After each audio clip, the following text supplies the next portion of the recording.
Difference between love and true love. നിങ്ങൾ ഒരാളെ കാണുമ്പോൾ ആദ്യം ഉണ്ടാവുന്ന ബട്ടർഫ്ലൈ ഫീലിങ്സ്, ആ എക്സൈറ്റ്മെൻറ്റ്, അതിലുണ്ടാവുന്ന ഒരു ക്യൂരിയോസിറ്റി, എന്നിട്ടിങ്ങനെ മുന്നോട്ട് പോകുന്ന ആ ഒരു സമയമല്ലേ, അവരെന്ത് ചെയ്താലും നമുക്കൊരു കുഴപ്പമില്ല, നമ്മളെന്ത് ചെയ്താലും അവർക്കും ഒരു കുഴപ്പം ഉണ്ടാവില്ല.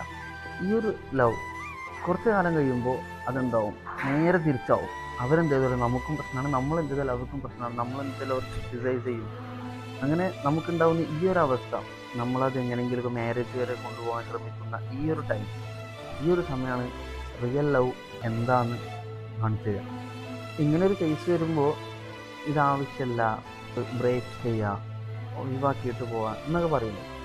അവിടെയാണ് പലരും പരാജയപ്പെടുന്നത്. കാരണം ഈ സോഷ്യൽ മീഡിയയിൽ കാണുന്ന ഈ ഒരു ലവ്, ഫൺ, ഇത് മാത്രമാണ് ജീവിതം എന്ന് വിചാരിച്ചുകൊണ്ടിരിക്കുക.